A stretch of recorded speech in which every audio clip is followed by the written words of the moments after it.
Hello and welcome to episode 2 of our Greedy Grin campaign. In the last episode, we started everything off here in the province of Old Coin Vault and migrated on over to the west, where in Das Outlet, Shattered Camp, and Dwarves 32, we have found some dungeons that eventually we will have to go and complete. After we found those three, we went and did a show strength war on Segdir, which they are still recovering from, which is good. Our truce with them is up in 76. It's not all that big of a deal, though. It's going to take us a while to get over to border them. We then migrated over and took a couple of provinces off of Verkukulan, two of which are dwarves, which we are getting rid of at the moment, and that will be nice. Now, what we need to do is, A, continue colonizing, and this one's about halfway done. We need to move our capital to Verkukulan and fix this province. That way we can develop the institution, which is going to be the Renaissance. Now, we are probably going to be taking Tech 5 here relatively soon. If Jadari takes Hero's Veil, then we're going to take Tech 5. If they don't, for some weird reason, I don't know why they wouldn't. They have a claim here, I'm pretty sure. A permanent claim even. So yeah, they're going to take this. But if for some miracle they don't, then we don't have to worry about it. But I think it's safe to assume that we will. Let's go ahead and hire another general here, so that way we can drill at the same time. Is there anything else we need to worry about? I don't think so at the moment.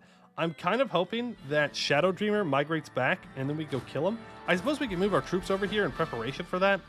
Actually, how many troops do you have? They have 20,000 troops. Nope, they're deleting them. What? Hello? Okay. Yep, there goes Verkukulan. Okay, take Tech 5. Now, how badly do you want my provinces? Not super badly, but we are monstrous, so there is still a chance that Jad will want to come crashing in and saying hello. Is there anything that I can do about that? Not really. I could cast Plant Growth 3. Do I have anything I can cast it on? Yeah. This one. You know what? Let's do it. Yeah. Yeah. So, Plant Growth spell will give us -1 national unrest, +1 local goods produced, 10% supply good or local goods produced, and 100% supply limit. This will last for 5 years. Now, if you cast the spell through the mage, whatever they're called, mage faction, it also gains devastation. But in our case, also want to do that, it will not, because we do it through the spell. So that's pretty good. We'll do it on Dwarves 36. So we'll make a little bit more money off of that. I doubt it's going to make a huge difference, but it is, at the very least, something.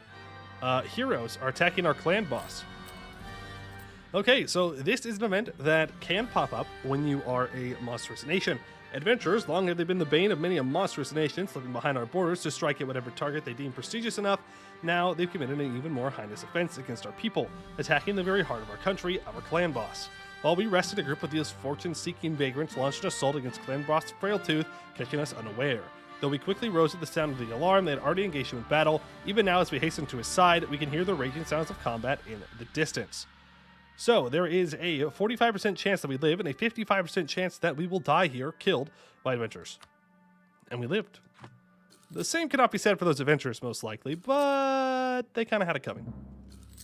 Okay, and he does, in fact, move directly into us. We are going to just declare on him. He's Tech 3, so there's no way that we can to rival him. Not while we're Tech 5. The Dukan cult has been introduced, so this is another one of the religious aspects that we get with goblinistic shamanism. Across our history, the relationship between orcs and goblins has been contentious to say the least. Since the Green Tide, however, we have been less cramped up in small spaces with them and have been more able to observe them from a distance rather than be hunted and enslaved by them. In their zealous worship of Dukan, be it the old one or the new one, they are driven to extraordinary feats in battle. One group of shamans has decided it would be worth it to make some effort to keep him on our good side through rituals where goblins act like orcs so that we may achieve similar things during warfare. Wow! Alright, that is another cult that we will get to see. Alright, now we'll just siege this down, and that is a free province. I'm not sure what we want to do with the orcs. There's not a lot of orcs around here, but there is one in this hold up here, which is rather unfortunate for us and for them. But I think for now, we're just going to take this province and we're not going to worry about it too much. What's our tolerance of heathens at? It's at 0. So actually, there is no huge downside to this. It will lower our stab, or increase our stab cost because it lowers our religious unity, which will be fixed even more once these dwarves get kicked out, which hopefully happens soon. We have some goblins migrate to Verkokulan. Okay, so our goblin minority from Dwarves 35, which is here. So these guys are going to migrate over to Verkokulan, where there are currently no goblins. So we will see this decrease most likely. There we go. So they're now just a goblin minority. They are no longer a large goblin minority. And there goes our leader anyways. He has died. D-E-D dead. All right, so our regent is in charge. She's a 325, 1 year until our heir takes over. Pretty good. Not even. Just a couple months. And we get to choose a new cult. And we can look at our new ones, too. We have Ancestor Worship. That gives +2 tolerance to the true faith and 0.5 yearly legitimacy. Then we have 0.5 yearly army tradition and 50% prestige from land battles. I think we should just go for Vortza Kripa here for the dev cost, because we are going to need to develop Renaissance relatively soon. So 5% is worth it in my eyes. Is worth it. Hey, I'm really hoping that we get rid of these dwarves sometime soon. Please, please, please. Any chance? Guess not. All right, there we go. 613 has ascended to the throne. Let's see. We get to choose a new cult because a new person took over, but we're going to choose the same thing. What's their trait going to be? An architectural visionary. Actually really good. Actually really, really good price. That construction cost is going to be massive. We're going to move our capital over to Verkokulan. Very nice. And now we need to repair it. So when you siege down a hold, you will damage it. There are, I believe, 4 different levels of damage. There is partially damaged, ruined, and destroyed.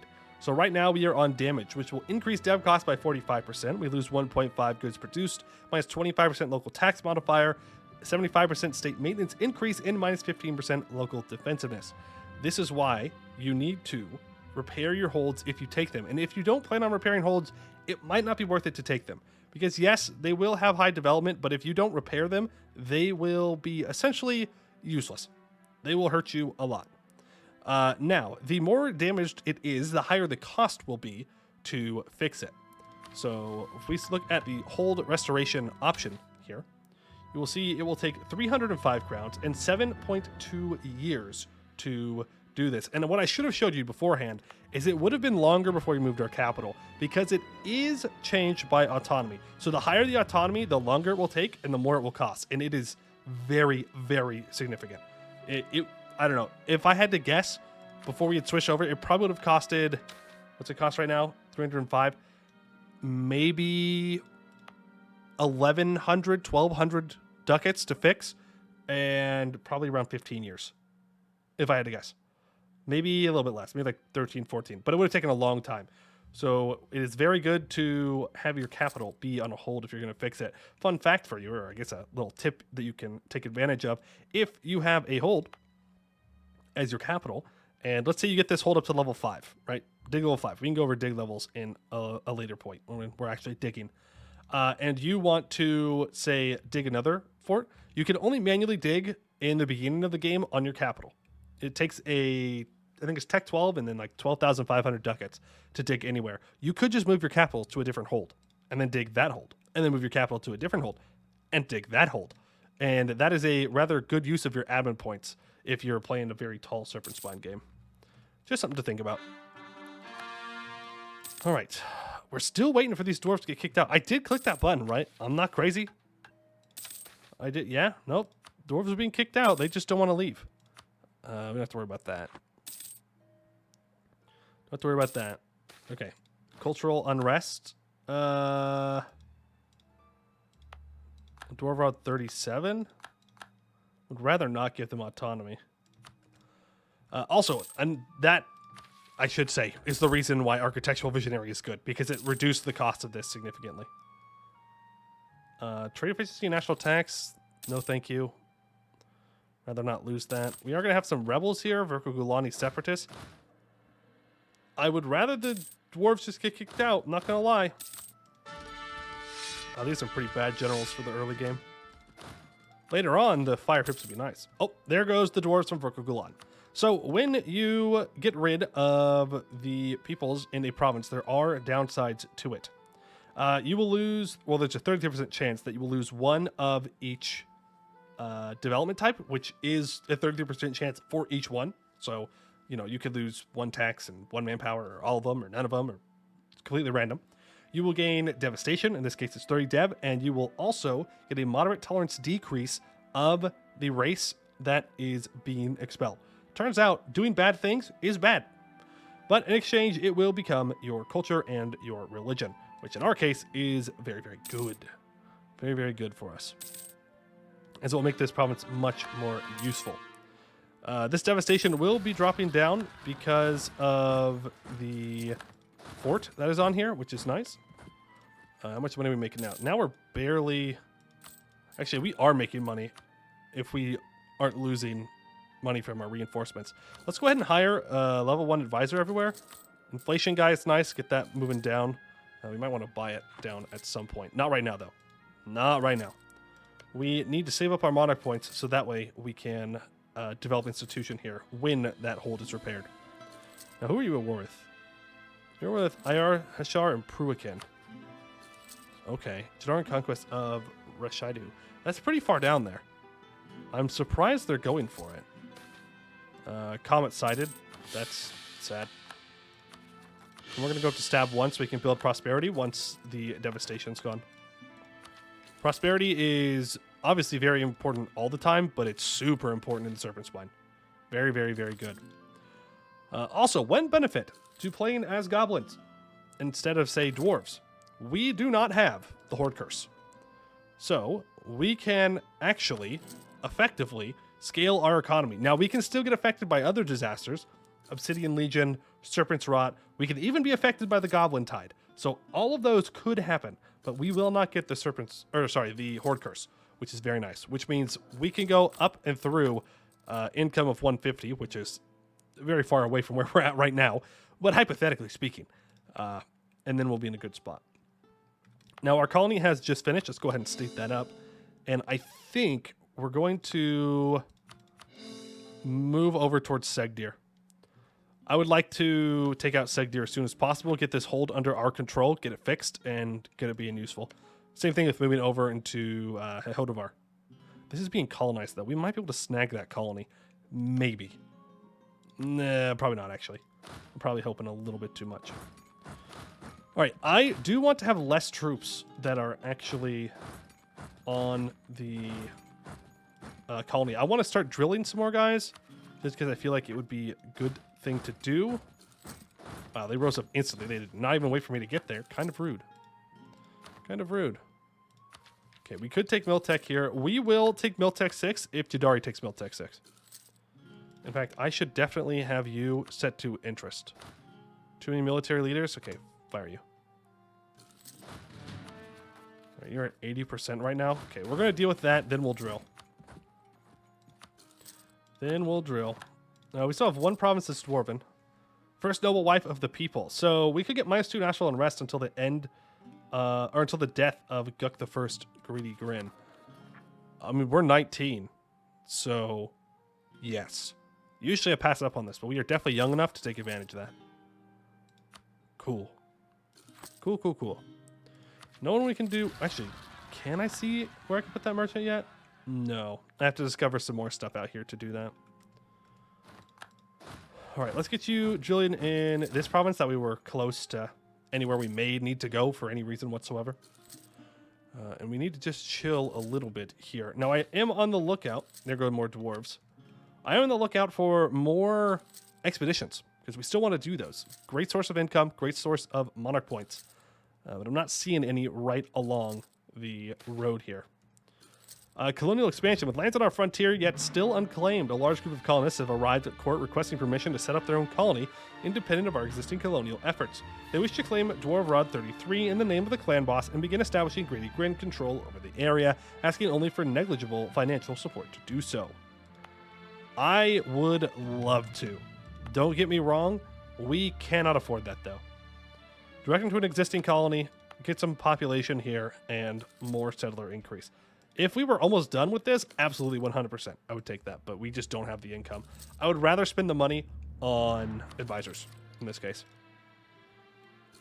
Advisors. Monarch points are key. We are a monstrous nation. We are starting off behind. We cannot afford to waste them. Cannot afford to waste them. We can improve with Jadari right now. I'm not sure how much it's going to help. We could probably rival them. Yeah, we could. We could rival them. Oh, also Jad's dead. Good, so they don't have a mega general anymore. We could rival them. We could insult them. We could embargo them. Maybe that gets our power projection up higher to do good things. I don't think it's worth making them mad, though. Gonna be real with you. I think that's just poking the bear for literally no reason. Jadari stays outside. We stay inside. We're chill. We're chill. Improve the capital. So we can spend manpower. We can spend money. Or we can spend a little bit less money and gain 1 base tax. Because we are an architectural visionary. I will take that. Yes, sir. Yes, sir. Could have also gone for the manpower, I suppose. But and there is the restoration of Vorkul Gulan. Beautiful. That completes a mission, a mountain of gold. Because we own Vorkul Gulan, it is not damaged. Beautiful. Okay.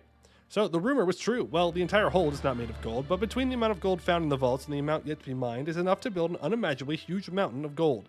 We have found a paradise. But gold is not the only thing that sparkles bright, and we hear to the west there is a gem-rich hold, ripe for the plunder. All right, gold will now be produced in Vorkul Gulan. The event A Mountain of Gold happens. Greedy Grin will discover the Segdir area. We gain a permanent claim on the province of Segdir, and we get colonization focus for 50 years, which gives +1 colonists, 5% settler chance, and 20 global settler increase. Man, I wish I took that colony now. Now I do wish I took that colony. Oh well. It's all right. A Mountain of Gold. After the successful conquest of Vorkul Gulan, we first had to repair it to gain access to the vaults deep below. But now that we have access and see how much gold is there, we can only marvel. The question now is whether we just take everything or just what we need for our expansion. Take everything, the event the Gold Dwarves happens, or in moderation. Until 1489, we get +30 yearly tax income. Okay. So we either get 300 crowns now, or we get 300 crowns over... No. This gives us more money. 300 crowns immediately, or over 15 years. Yeah. No. Definitely the bottom option. For sure. That pays for our colonies. Yeah. The Gold Dwarves. After our conquest of Vorkul Gulan, we never bothered with the rest of the so-called Gold Dwarves we conquered, but it is time we asked ourselves what we're going to do with them.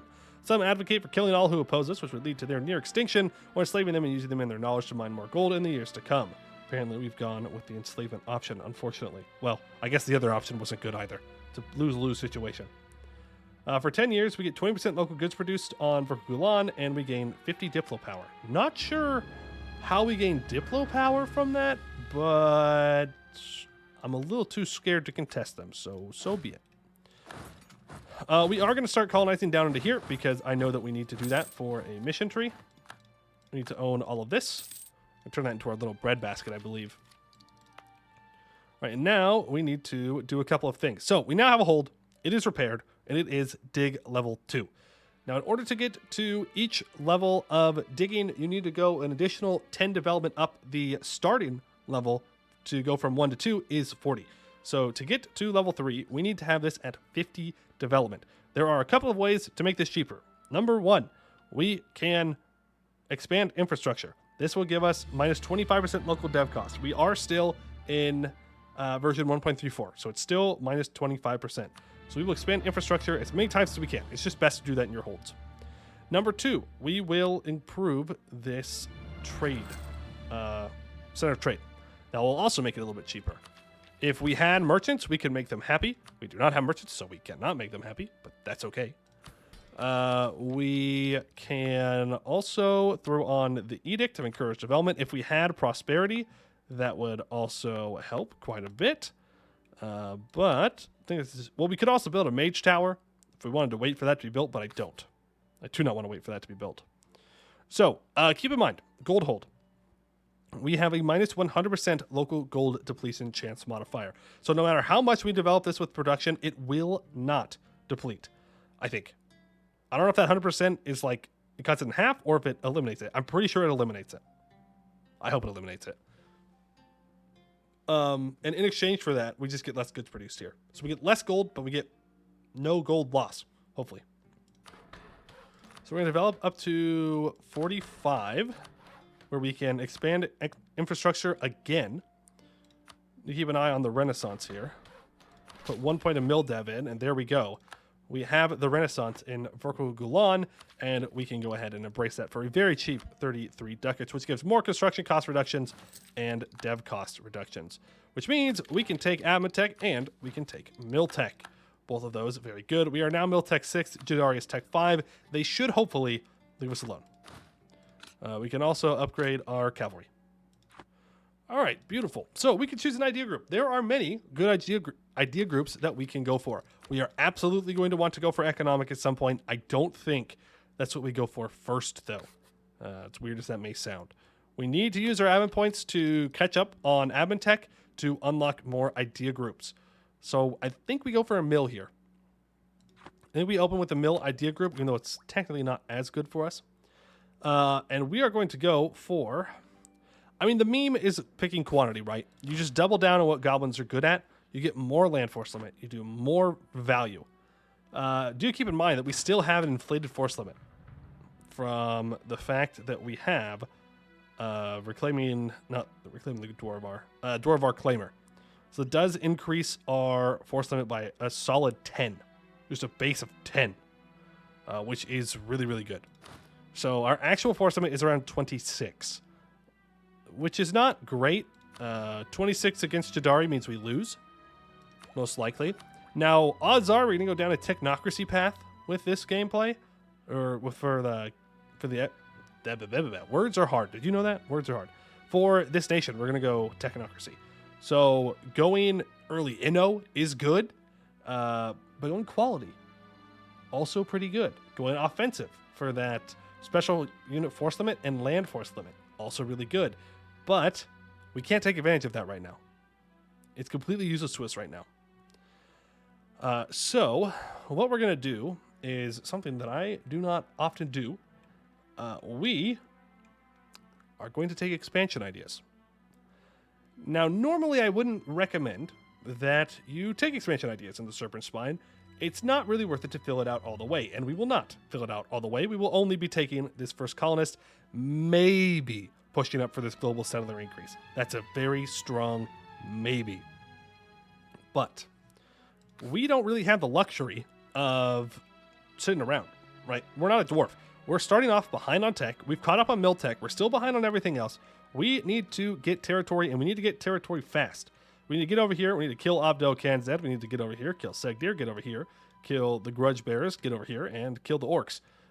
We need to spread out fast. So what we're going to do is take expansion ideas, a little cheeky expansion. It's going to take us a bit to get up to an extra colonist, but once we do, we will then be able to expand in 3 directions at once. Once in this way, another through the caves, and a third down the Dwarven Road to the east. That is our kind of early game plan here. I'm not sure if that's going to work well, but I think it will. I do think it will be good for us. Now, once we gain some more monarch points back, we can dig our capital. Oh, sorry, no, we have 3 more clicks that we need to do. There we go. Now we're up to 50. So we can now dig, I believe, once we get to 100 monarch points. Oh, sorry, no, we are goblins. I forgot. We are goblins, which means we cannot deepen the capital until admin tech 7. A little bit of ridiculousness. I do think that's being changed in the next version of Anbennar, which I don't know how long it's going to take to get that. Look how much money we're making now. 11 ducats from gold. How's that inflation looking?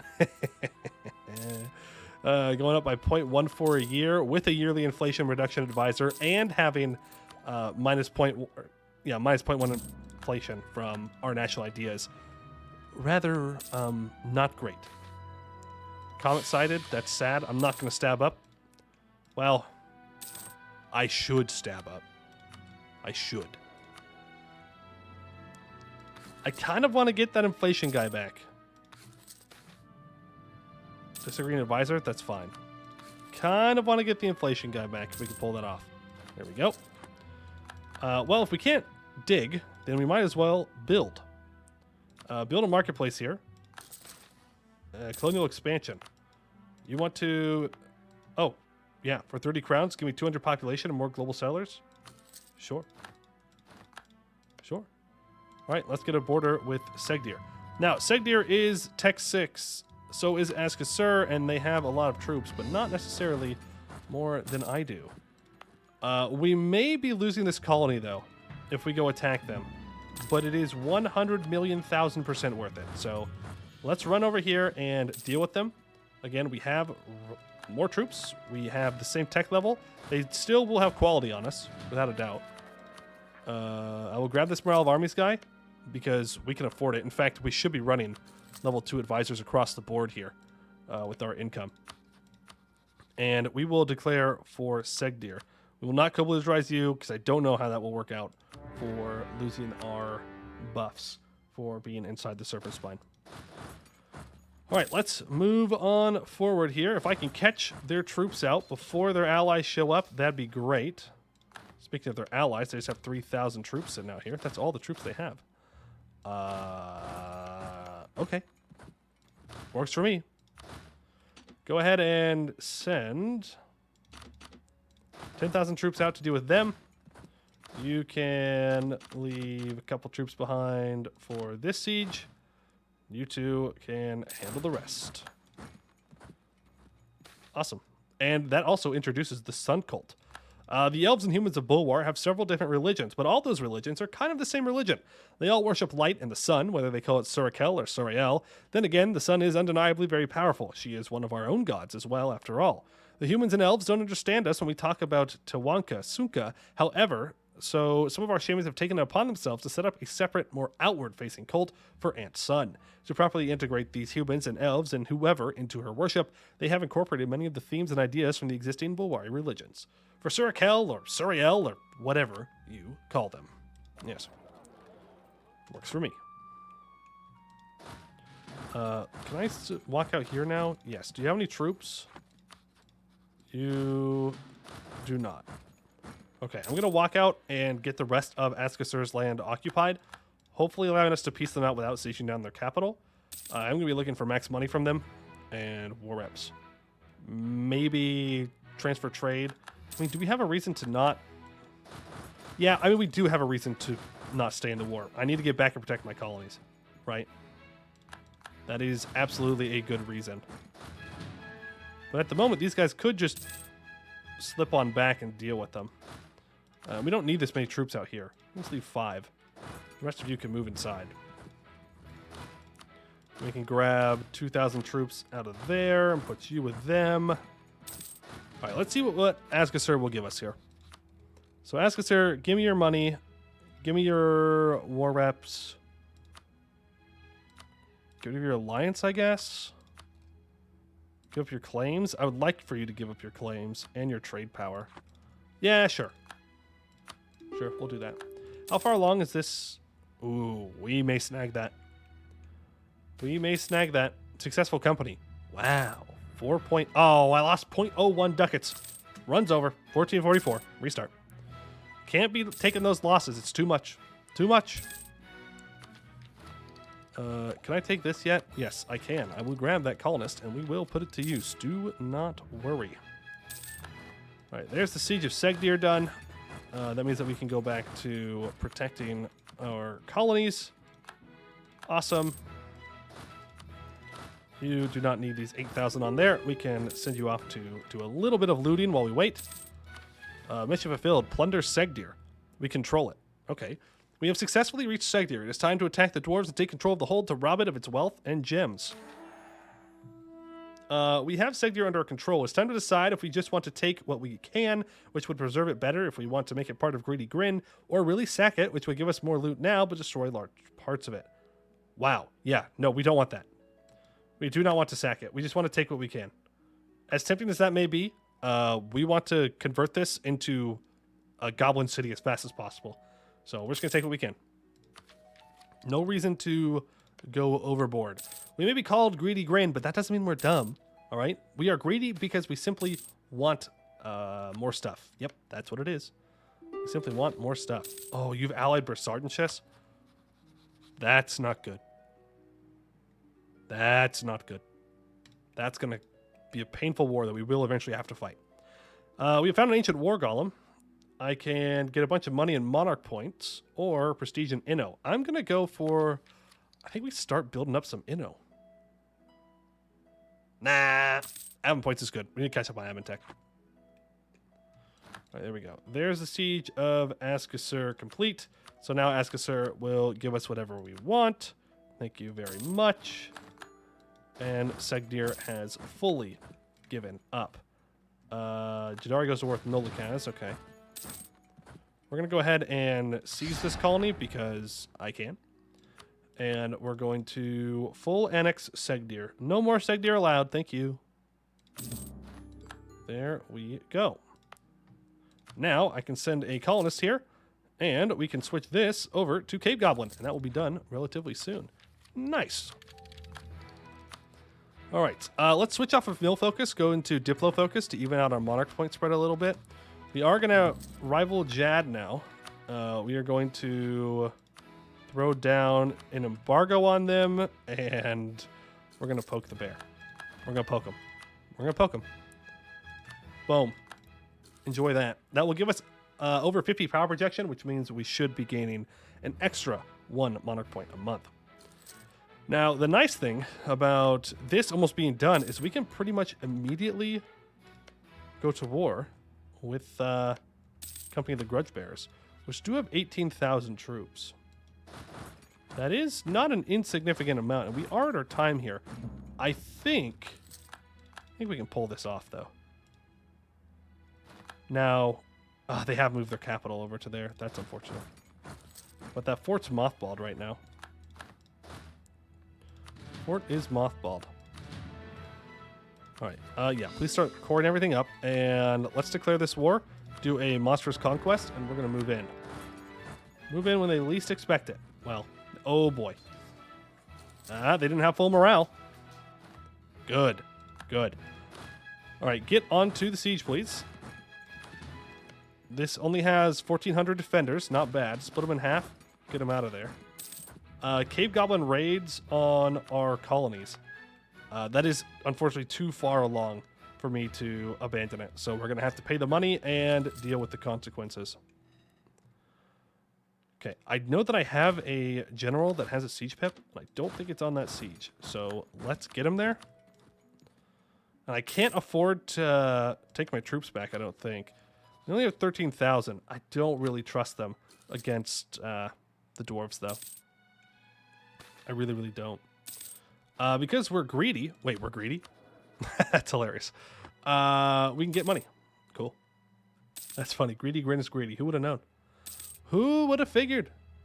Who would have figured? Dwarves leave. Very nice. Once this is occupied, then we can annex and we will be all good. And we'll continue colonizing along the road up towards the orcs. You can run back and deal with this. Let's recruit another general. 6 fire pips, not bad. Unfortunately, we're not going to be able to deal with that one, I don't think. I don't even think we get there in time, so let's not worry about it. They'll do some damage. It is what it is. It is what it is. I'll gladly trade some development here for grabbing this hold. That is a good trade. Maybe. If we can siege this down. Please. Okay. This time? Okay, maybe this time? Yeah?